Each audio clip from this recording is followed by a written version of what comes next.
On behalf of the Community Foundation's Board of Directors, welcome to Women's for Women's 13th Annual Grant Awards Reception.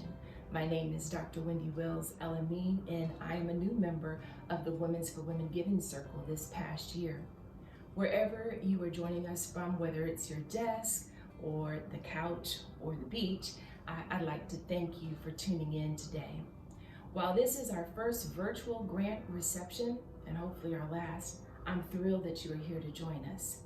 The Community Foundation is so pleased to be able to support Women for Women, particularly because it speaks directly to our mission, connecting people who care with causes that matter. I'm invested in the work for Women because I have seen firsthand the power support can play in elevating a woman's life, a family's life, and also a community's future. I'm the granddaughter and the daughter of women who passed to me the legacy of responsibility and the honor of giving. I'm also the mother of 3 little girls who I affectionately call my earth, wind, and fire, and I want them to know the transformative power of collective support. I'd like to recognize fellow Community Foundation board members who are also Women for Women members: Tricia Nelson Becker, Jen DeYoung, Jane Dennis, Cindy Lamar, and Rose Stone. I'd also like to thank our amazing Community Foundation staff for their time and support of the Giving Circle. My favorite African proverb is that one stick is breakable, but a bundle of sticks are unbreakable. The Women's for Women Giving Circle reminds women that they are in a bundle and that they are unbreakable. Now, I am pleased to introduce Women for Women Steering Committee Chair, Karen Witter, who will be filling us in on the Giving Circle's growth and their accomplishments during this historic year. Thank you. Thank you, Wendy. I'm thrilled to celebrate with all of you tonight as we recognize the significant impact that can be made when women join together to make a difference in the community. Over the past 13 years, we have grown our permanent endowment, the Women's Fund, to more than $935,000. That growth shows the dedication and philanthropic spirit Women for Women members have. Even in a year like 2020, where we were not able to hold any in-person events, 102 members contributed to improving the lives of local women and children. Thank you for your steadfast generosity and commitment to helping women and children in your community. This is a resource that will forever be giving back to support women and children's issues across the greater Springfield area, and all of us are responsible for this impressive accomplishment. While we are about to award a significant amount of grants to very deserving charities tonight, there is still so much work yet to be done. If you've served on the grant committee and reviewed the dozens of requests annually, you've seen firsthand the immense need in our community. As you can imagine, that need has been heightened in this past year. Through its 2020 survey of past grant recipients, the Community Foundation found that 40% of local nonprofits have experienced reduced revenue. Well over 50% are experiencing an increase in demand for services, and nearly 80% are concerned about the sustainability of their organization due to the effects of the pandemic. As we wrap up our program year and head into a new year of fellowship and philanthropy, I hope you will encourage friends, family, and colleagues to consider joining our Giving Circle. Everyone can be an ambassador. Every single membership contribution makes a difference. And that's why I'd especially like to recognize our first-time contributors to the Women's Fund since January 2020. Thank you to Diana Bascio, Tavy Casper, Jennifer DeYoung, Wendy Elamine, and Regina Kovach. Each member's contribution is so vitally important. 25% of the annual membership contributions immediately go out to that year's grant awards. This amount is combined with 4.5% distribution from our endowment fund. The remaining 75% then goes to help build our endowment. Special thanks to my fellow steering committee members for 2021. Mary Beaumont, Patty Camille, Kate Dunn, Julie Crable, Sammy Mander, and Sarah Boyning, who as our immediate past steering committee chair provided thoughtful, dedicated direction during a particular tough time. Thank you for your unwavering support of local women and children, and thank you for sharing your stellar leadership skills with us. I'd also like to thank 4 outgoing steering committee members, Terry Benson, Deborah Berman, Peggy Ryder, and Susan White. All have done so much to propel Women for Women forward. Not only did they each serve 6 years on the steering committee, all 4 took turns serving as grant committee chair to help shape the important grant making from the Women's Fund. Thank you. Now, I am honored to introduce this year's grant committee chair, Ann Burton, to really get this celebration underway. Thank you, Karen. Serving on the grant committee is a lot of fun, but it also takes a lot of time and commitment. I'd like to take a minute to recognize and thank the 2021 grant committee members: Sammy Mander, Diane Newell, Karen Ranke, Mary Beth Stevens, Susan White, and Lisa Wichterman. As we celebrate 13 years of philanthropy, we continue to reach new heights in grant making. We have now surpassed $430,000 in grant making from the Women's Fund since our first grant in 2008. What an accomplishment. In 2020, Enos Park Neighborhood Improvement Association was awarded a multi-year grant for its program, Creative Reuse Marketplace. I'm pleased to say that the program continues to inspire and improve the lives of women and children. After reviewing the first year grant report, the Women for Women Steering Committee unanimously approved year 2 funding of $30,000. Here's Creative Reuse Marketplace Advisory Council member Adina Rivas to share more about the program. Hi, my name is Adina Rivas. I'm with the Creative Reuse Marketplace. I am the founder and then the overall program manager. So the Creative Reuse Marketplace is a community donation place where people can kind of come and give donations. It's also going to be open to the public here shortly in the spring/summer, as far as a marketplace that people can come walk into and actually buy certain items. But it's really for artists, teachers, students, hobbyists, enthusiasts, anybody who wants to make something out of something else. But it's also a location where we do job training. It's a workforce development program for women, specifically homeless women or underserved populations. And then it also is a location where we will have educational workshops. So it's all about not only diverting waste, but being a place for job opportunity, and also being a location where people can learn and be educated and pass their education on. So this program is really important for Springfield because in general, when you change one woman's life, you are changing all of the things that connect to that woman. That's including her job, her family, her children. When you can uplift a woman, you're actually uplifting the community around. So the idea of our workforce training program is really important just for that fact. To tell you the truth, if we did not have the funding after the first year, it'd be very difficult to be self-sustaining. We're not there yet, right? The pandemic, that's probably one of the biggest setbacks too, is that financially, yes, we can sell stuff online. It's not the same as a physical store.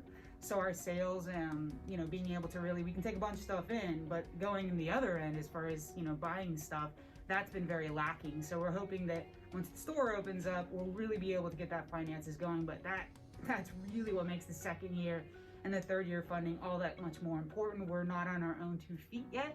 So we're hoping by the end of the 3 years, we have, larger community support. We have other grants rolling in. We have other fundraisers. We have members, but more, we have the community involved. We have artists, we have teachers, we have students. And so it becomes this circular economic type program that donations are coming in, people are buying it, and then it comes back around, right? And it keeps going around and around and around. You can always find out more information. You can go to our main website. It's gonna all be spelled out here. So www.creativereusemarketplace.org. You can also check us out on Facebook. That's where we really keep a lot of updated stuff. And you can come check out our physical store, 122 South 4th Street. You can drop off donations, you can check out our store, but definitely check us out for the grand opening. And thank you again, guys, so much for all of your help and support. In the past year, we once again offered an informational session in December for any nonprofit interested in applying for a grant from the Women's Fund in 2021. We saw the great need in our community, receiving 19 proposals requesting nearly $400,000 for community programs. Thanks to Women for Women member contributions, the grant committee was able to award an additional $25,000 on top of the grant to Creative Reuse Marketplace, bringing this year's total grant making to $55,000, the most ever in 1 year for Women for Women. We once again used a two-step process during our grant process. First, interested organizations submitted letters of inquiry. Then a few were selected to submit full proposals and conduct interviews with the grant committee. As the committee thoughtfully discussed the applicants and their proposals, 2 recipients were chosen, both programs providing help in very different but important ways. After much discussion and deliberation, I am excited to announce this year's awards. First, Downtown Springfield Heritage Foundation, $5,000 to launch the Power of Produce Club, which will empower and educate children to buy healthy food at the Old Capitol Farmers Market. Children will complete activities educating them on healthy and nutritious food, and then they can use tokens to purchase fruits and vegetables from vendors at the market. Second is Wouldn't It Be Lovely? $20,000 to launch the Be Lovely House of Hope program, a residential healing program to help women recovering from poverty, addiction, and homelessness. This program will eliminate the barrier of safe housing and provide a support structure for recovering women. This program will work to change the social stigma of homelessness and addiction and attempt to break down social barriers faced by this population. And now, I ask you raise your glasses for our traditional celebratory toast to another outstanding year of fellowship and philanthropy. Cheers. Congratulations again to this year's grant award recipients. Please stay tuned as we have a short Q&A with our grant recipients at the end of this program. Again, thank you to the committee for all of your hard work. The process ended with a fantastic result. Now, it's my pleasure to introduce our Education and Social Committee Co-Chair, Cindy Scott, who will share details about our upcoming year. As most of you are aware, Women for Women hosts events each year at no cost to members. We are eagerly awaiting our next event as we adhere to state guidelines for social gatherings. We are hoping to schedule our annual kickoff event for early fall. We will let you know of the date and venue once we're able to meet as a group in person again. We can't wait to see you all. At this event, we will be recognizing this year's Atta Girls, women who are going above and beyond to make extraordinary contributions to society. Nominations can be submitted online. Please email Atta Girl nominations to the Community Foundation at info@cfll.org. You will also receive an email from the Community Foundation with a link to an online nomination form for Women Helping Women, aka Atta Girl Awards. We hope everyone will submit at least one name for consideration. Last but not least, if you'd like to join the Education and Social Committee, please contact the Community Foundation. We keep it simple and meet 2 or 3 times a year and have no required term limits. Special thanks to my fellow Education and Social Committee members, Co-Chair Cinda Klickna, Mary Beaumont, Patty Camille, Kate Dunn, Ann Hamilton, Lisa Stone, Ginny Conley, and Mary Loken. Please stay tuned as we have a short Q&A with our grant recipients. Thank you again for your ongoing support of Women for Women. I can't wait to see you all again in person.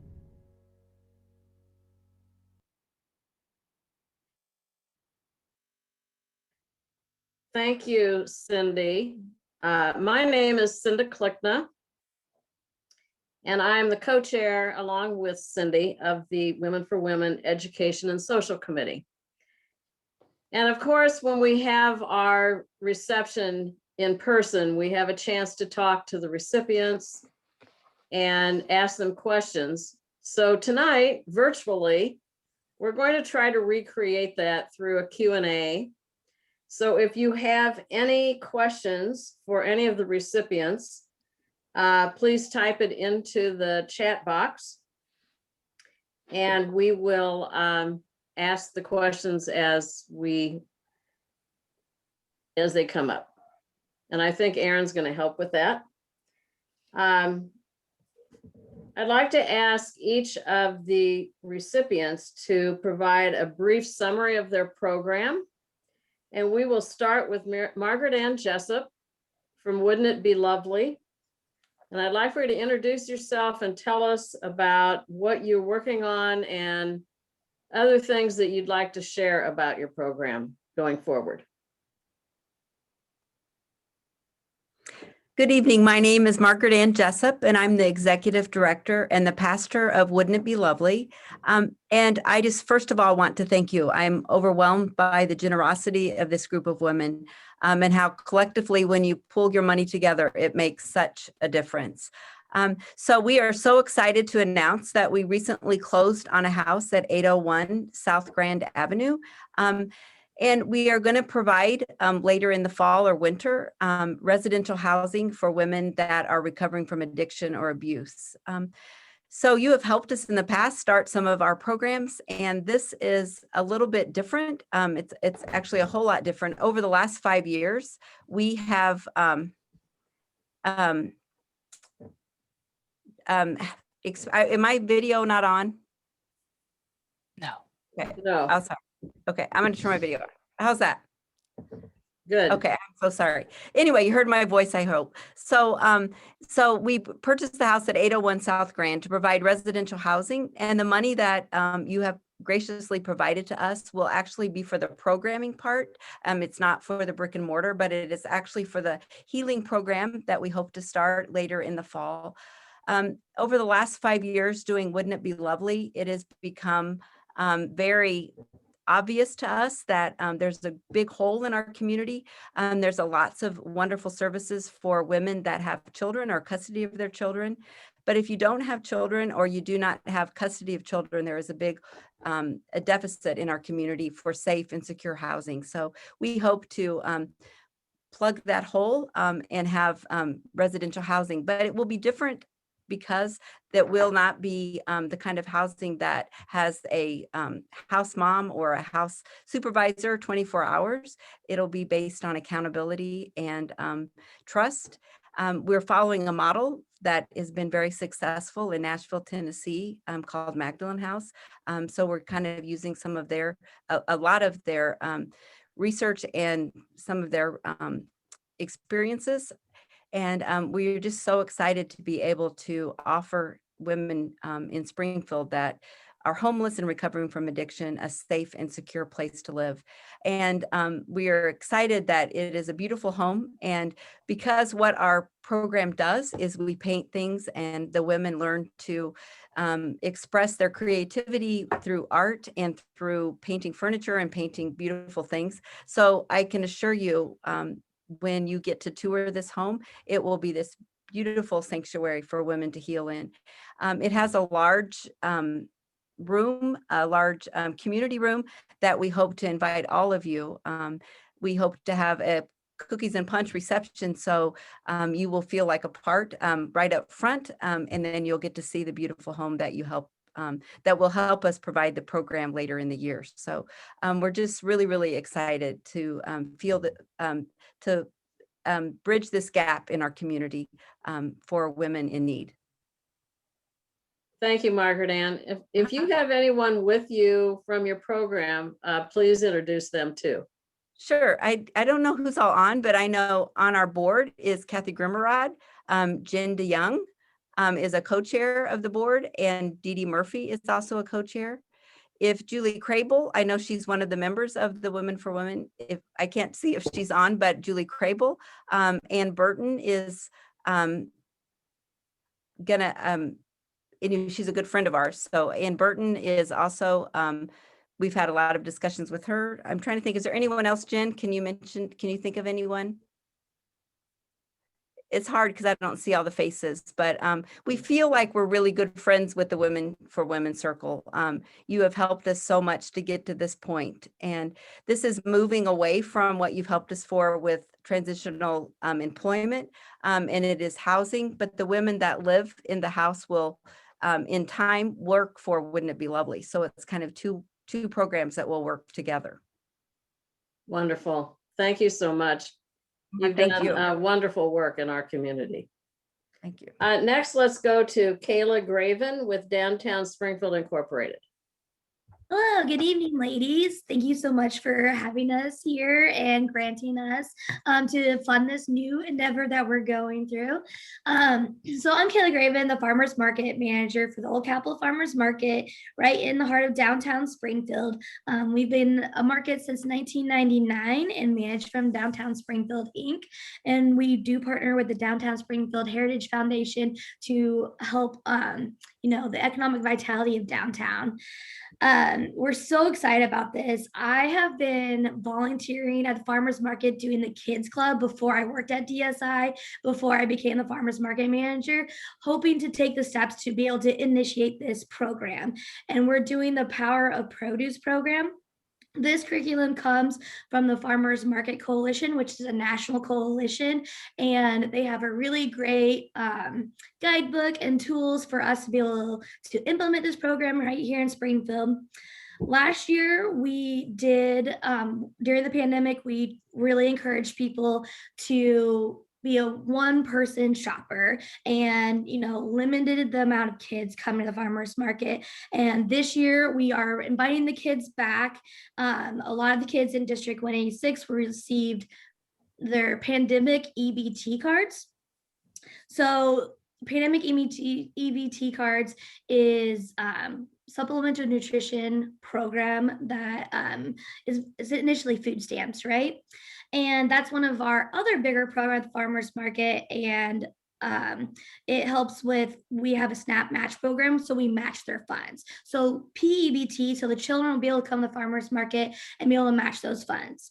But not all children are educated on how to shop at a farmer's market or know the importance of buying local foods. So initiating the POP Club, Power of Produce Club at the farmer's market is a really great way to give the power of buying to the children in our community. So we're really excited about that opportunity.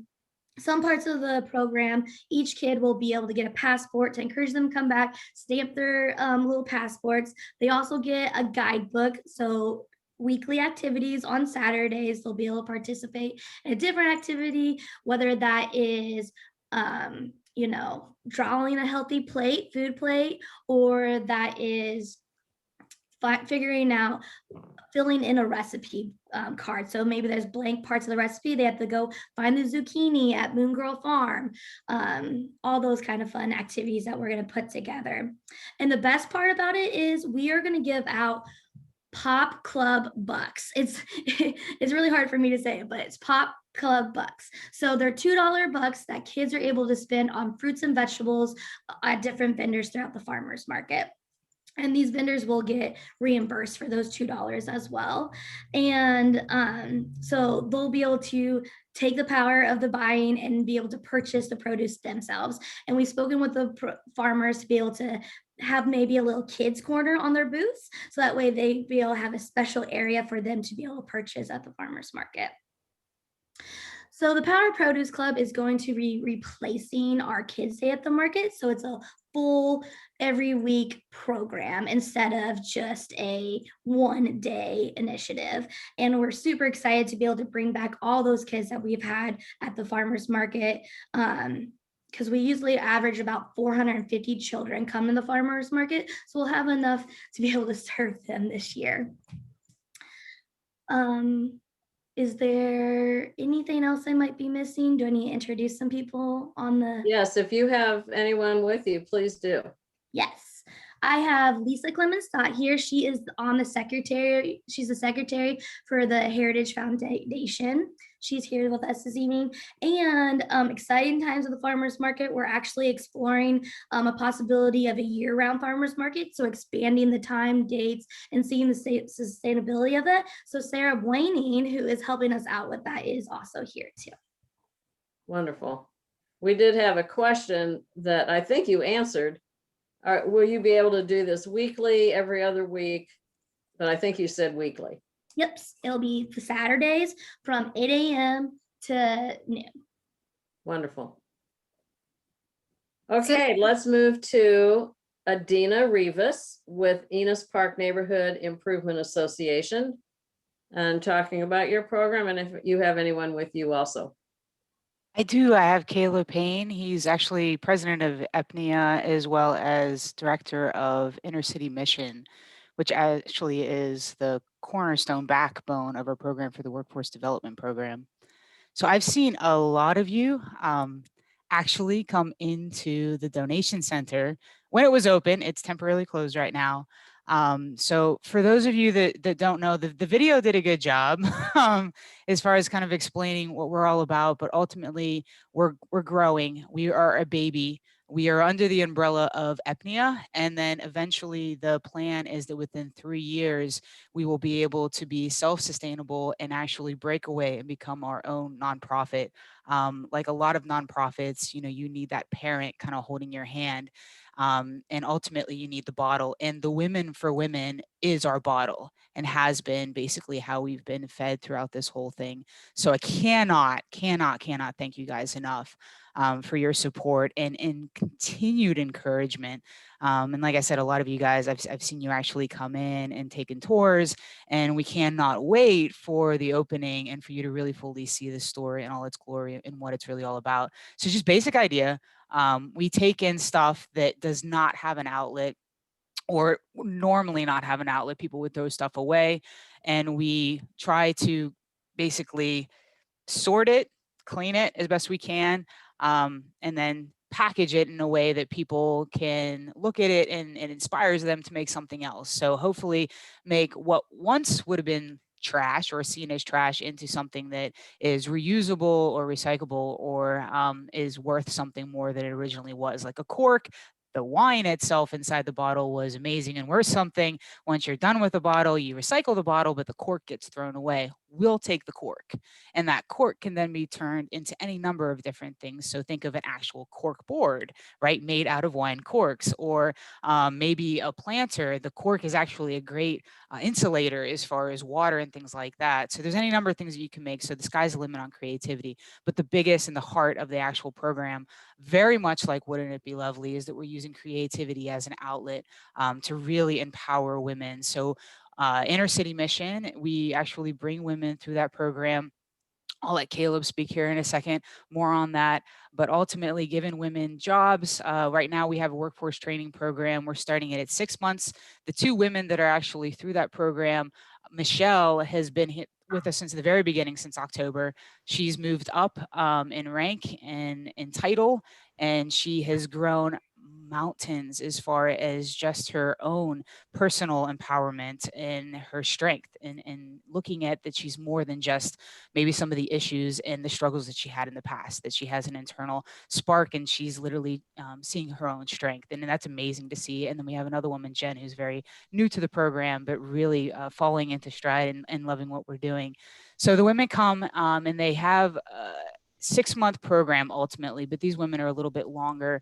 But we do actually have our workforce training program kind of blocked out, like every single month, what it is and what skills, what hard skills, what soft skills that we're trying to get them to learn. And it's a stepping stone. It's meant to be a stepping stone. So they start there, and then it allows them to get another job that just continues to bring them up, you know, not just economically, but also to give them, you know, the follow through, you know, to go through on something that you can actually do this. You just need to believe in yourself and your own strength, right? So it's a great program for multiple different reasons. I wanted to let Caleb speak to Inner City Mission though, because it is a really core backbone. And without his partnership, without EPNIA's partnership, we also have the Art Association, Sustainable Springfield, Third Presbyterian Church, which is where we started, and the city of Springfield all involved in this as well. So Caleb, if you want to say a couple things. Absolutely. Well, I definitely want to give 2 major shout outs, one to Adina, and I'll come back to Adina in a second, but also to Margaret Ann. Hearing about your new program that you guys are starting, that is very exciting. Wouldn't It Be Lovely has worked with several of our residents in the past, and what Margaret Ann said is absolutely true. It is programs like that that really help empower and stabilize our women, especially as they move beyond homelessness and out on their own. So we work a lot with traumatized women. And so in order to help traumatized women, it's not just about creating platforms for them, but it's oftentimes getting them off toxic trains that they are on right now, moving the wrong direction. We have to unwind some of the junk from their past, especially as it relates to interpersonal skills in the workplace or any other environment. And so I'm excited. Margaret Ann, you're doing a fantastic job. Thank you in that job. And also a huge shout out goes to Adina. Adina, this was her brainchild. She took this whole creative reuse project from nothing to where it is today. And so she gets my highest praise this evening. It's an exciting year for us because we're making the transition this year. The transition from being a startup and all the crazy headaches that come with trying to get something off the ground to into regular routines now. And so over the next couple months, as we have the storefront come open here June 2nd, good Lord willing, we'll be able to set more routines, which allows us to have a rhythm of regular cycle, start moving away from the initial startup model and let them eventually, in the next 18 months to 2 years, go out from under the umbrella of Epnia and be their own beautiful thing. So beyond anything else, want to shout out to Adina and the group of women that she has working around her, the whole team that are working with our residents who are making this venture possible. It is making a difference one woman at a time, one tragic event unwound at a time. And so thank you guys. Thank you for your heart for the community. Thank you. I brought you a few corks, I know that. Yes. We need more. And the tops to bottles, it's amazing how they accumulate. So it's great. There's a place that we can bring things. We've had a couple questions come in, but first, Lisa Stone, if you're looking at the chat, Lisa reminds us that we need to really thank our founding mother, Karen Hacera, who is on our call tonight, because it was really her idea of bringing the Women's Circle to the Community Foundation. And the original goal was 100 women and $1 million. And we're almost there on the dollars. So great milestone. We had a couple questions come in for you, Kayla. One is, how will you be promoting this to families? And is the program need-based?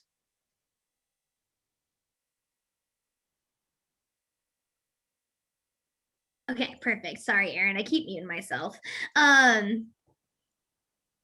Okay. How we will be promoting the program is we are going directly to children-based organizations and giving them flyers to hand out to other children that we have in the area. Another program the program that we have with SNAP is we do distribute flyers to those organizations that work with families. So we will be including that in our SNAP distribution packets that we give to people. And then another question that came in, I don't think it was public, would be like, will you collaborate with Compass for Kids Camp, YMCA, and other camps for the kids this summer? Of course, I come from Big Brothers Big Sisters. Children in the community is I'm really passionate about that, as well as downtown. YMCA actually does partner with us on a different program. My cat might be making an appearance soon. They help distribute donated produce throughout the community, and so they will be distributing flyers for us as well. And then the other one, is this need-based? It is not need-based, but we do see a higher level of kids that are in need at our farmers market, because our program at the farmers market for the SNAP program, we see more people coming to our market because we do match. So we have people that do come outside Sangamon County. So Decatur people, our market was a little bit more tighter on the mass than some other places in the area. So we did see some Peoria people come down and Bloomington-based people. So we do have a wide range of people because we are lucky to be able to provide those services in our community. Hey, thank you. One person wrote that we should make sure to shout out to Lisa Clemens Stott for her dedication over DSI for many years. And no, she just announced her leaving. One question for all three of you, briefly. What was the impetus that made you come up with the plan that you came up with? Adina, why don't we start with you? Oh gosh, I've had other people ask me that. It's not a simple answer, actually. To tell you the truth, it started with, so I actually manage the waste and recycling programs for the city of Springfield. So I'm around waste all the time. I'm really not, I'm talking trash all the time, right? And it's daunting on the amount of waste that's created. And obviously, I'm sure a lot of you guys read the, the news that talked about, the plastic planet and everything else when it came out. It was the magazine it came out on. I can't remember. I'm having a brain fart. Anywho, point being, I started with the idea because I got inspired by these guys in the Netherlands of kind of like a plastic makerspace. And I reached out to Epnia as a way to actually maybe create that plastic makerspace. And I got a $2,000 grant to try and build these machines that these guys from the Netherlands had created. They made their designs free to the world, on a very small scale. And, we basically were looking at spots within Enos Park as a possibility, but it became very clear that it was going to cost a lot more. And then we didn't want it to be a dumping ground. So then I actually heard about the Women for Women Fund, and we didn't have the idea of homeless women as part of the actual program, but then it was looking at literally creative reuse type stores like the Idea Store in Champaign. I'm from Pittsburgh, Pennsylvania, and there's something very dear to me. When I was a child, I would go to the store that was just like that.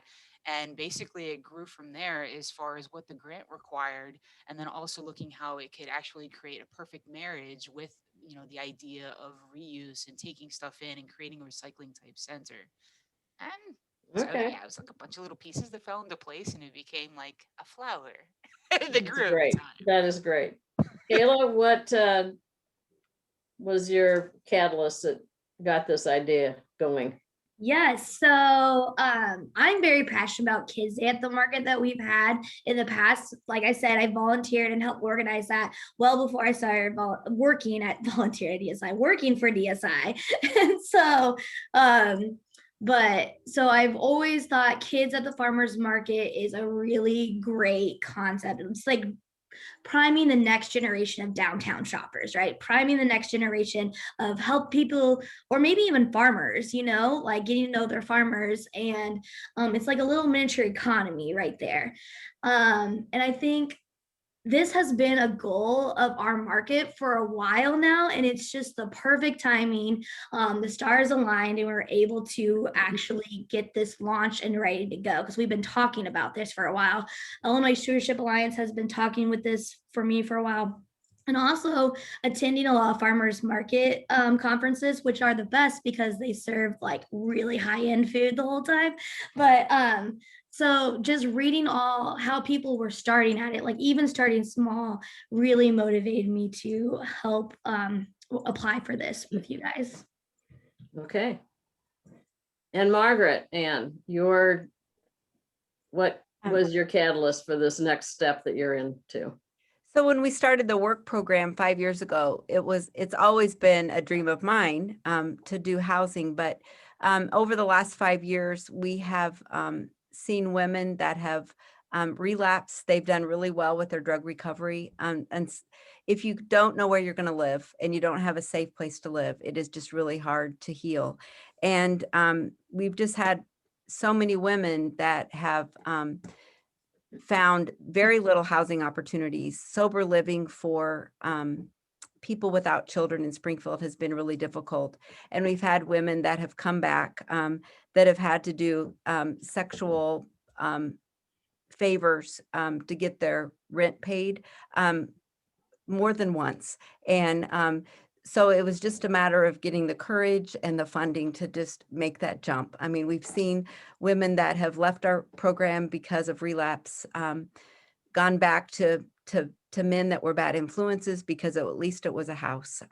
So we knew it was a need, and it just took the courage to just jump out and the support of the community to do this. So it was both something that I saw from an internship when I was in seminary, knowing that it can work. A lot of people do the housing and then a work program. So we did this backwards. We did a work program that made the need for housing so real. And so we truly believe that once we do a residential program, and it's not all the women in our program need housing. Some women have housing or they can figure it out, but there is a small group of women in Springfield that it makes all the difference for them to be able to heal and recover and have a fruitful life. So. And one more question came in. Is your housing part of the Heartland Continuum of Care? Not at this point, no. Okay. If I learn more about it, I'm open to anything. So I don't know. So. Yeah. Okay, so let's toast our grant recipients again. And as we also toast them, we need to toast each other for continuing the Women for Women funding and giving. And Erin, should I turn it over to you now? Or Stacy, or? Thank you everyone for joining us tonight. I can't wait to see everyone in person again. Thank you all so much for joining us. If you have more questions about the programs, I'm sure the organizations would love to tell you more. You can reach out to us and we can let them know. But again, thank you everyone for joining us tonight for the Women for Women grant reception, and we look forward to seeing you in person, hopefully later this year. Have a great night, everyone.